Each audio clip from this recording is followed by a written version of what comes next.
Bom dia, boa tarde, boa noite, galera. Olha só, vamos falar hoje sobre função do segundo grau.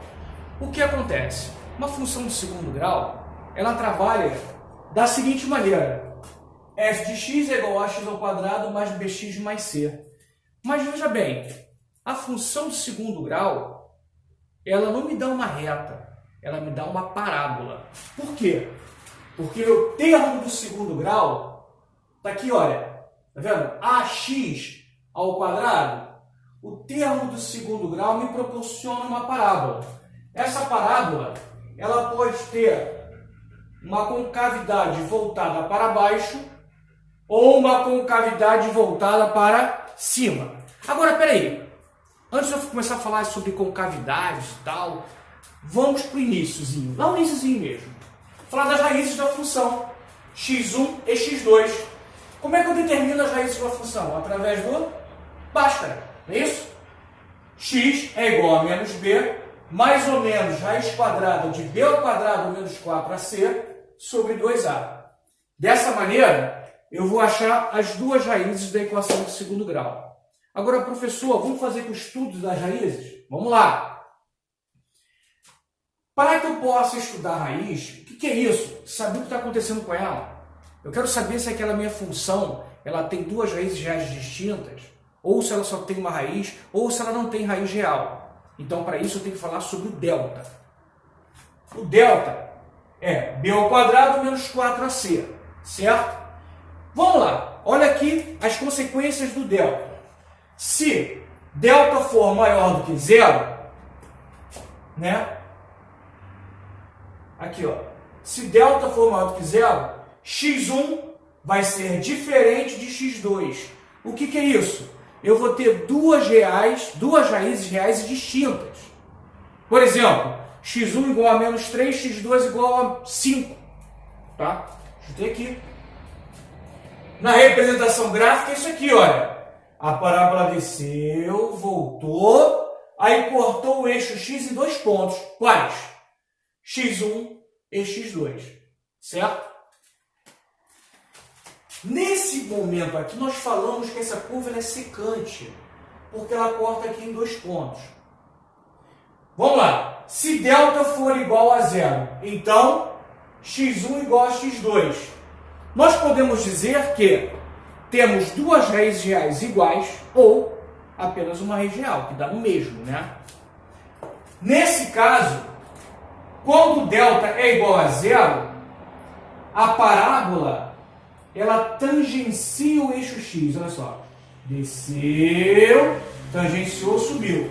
Lá na frente eu vou falar sobre esse vértice aí, tá? Muito bem. Agora, Mário, eu já falei que se delta for maior do que zero, duas raízes reais distintas. Delta for igual a zero, duas raízes reais iguais ou apenas uma raiz. Agora, veja bem, se delta for menor do que zero. Bom, se delta for menor do que zero, não existe raiz real, certo? Por quê? Porque tá vendo aqui a minha parábola? Ela não toca no eixo. Mais tarde, quando estiver falando sobre números complexos, eu vou falar com vocês sobre, por exemplo, raiz quadrada de menos 4. Né? É um exemplo onde eu não tenho uma raiz real, certo? Ou duas raízes reais. Mais tarde. Mas vou olhar para cá primeiro. Muito bem.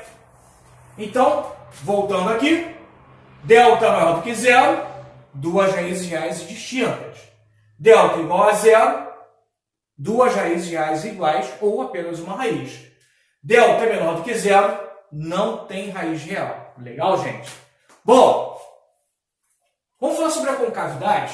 Alguns livros colocam a concavidade na frente e raízes depois.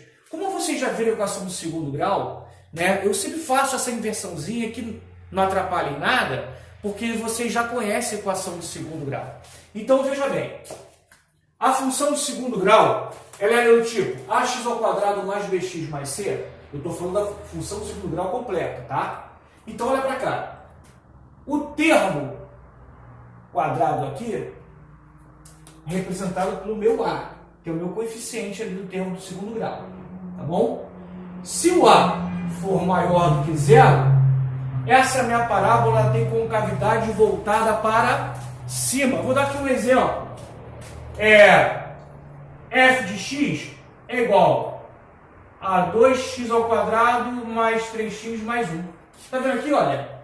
O meu termo de segundo grau é positivo. Então a concavidade da minha parábola é voltada para cima. Se o A for menor do que zero, a minha parábola tem uma concavidade voltada para baixo. Como é que isso apresenta? F de x é igual, por exemplo, menos 3x ao quadrado mais 2x mais 1. Está vendo aqui, olha? O meu A é negativo. Então essa minha parábola possui uma concavidade para baixo. Terceira coisa que vocês têm que entender em função do segundo grau, que eu chamo de corte no eixo y. Quando a parábola está decrescendo, antes até de atingir lá a reta x, ela vai cortar o eixo y, certo? Está vendo aqui, olha, o meu corte y? O meu corte y é sempre o meu termo independente. É um termo independente que vai dizer para mim onde aquela parábola está passando. Por exemplo, aqui, o meu termo independente é 1, né? Então, essa minha parábola vai cortar o eixo y no número 1. O meu termo independente aqui, coincidentemente, também foi 1, né? Então, essa minha parábola vai cortar o eixo y no ponto 1. Ok?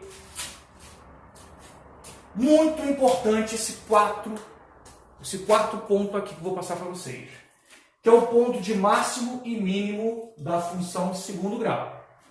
Guarda essa fórmula aqui. X do vértice menos b sobre 2a. Y do vértice menos delta sobre 4a. Vamos aqui na minha parábola. Está vendo aqui? Esse ponto aqui é chamado de ponto de inflexão, onde eu tenho meu vértice. Essa minha parábola, como nós vimos aqui, ela possui o A menor do que zero, não é isso? Por quê? Porque ela possui uma concavidade voltada para baixo. Essa minha parábola aqui também tem um delta maior do que zero. Por quê? Porque ela cortou o meu eixo x em dois pontos aqui, ó, x1 e x2. Veja bem, por que eu estou falando isso? Porque eu preciso falar algumas características desses caras aqui. Então, o vértice é meu ponto de inflexão. Nesse caso aqui, quando o meu A ele é menor do que zero, eu vou ter o ponto máximo da minha função, certo? E o máximo da minha função eu vou achar como? X do vértice menos b sobre 2a e o y do vértice menos delta sobre 4a. E se a parábola tivesse ao contrário, Mário? Por exemplo, aqui, olha, nesse exemplo aqui que eu passei, aqui eu vou ter quem? Meu mínimo. Por que eu vou ter meu mínimo? Porque essa minha função, ela possui o A maior do que zero. Porque a concavidade da parábola está voltada para cima. E o delta aqui, ele também é maior do que zero. Por quê? Porque eu tenho x1 e x2 bem definidos. Ok, gente? Então, antes de fazer qualquer tipo de exercício, vocês precisam aprender a montar a parábola. Porque vocês aqui nesse ponto vão solidificar essa teoria da equação da função de segundo grau. A partir daí é mole, galera. Valeu!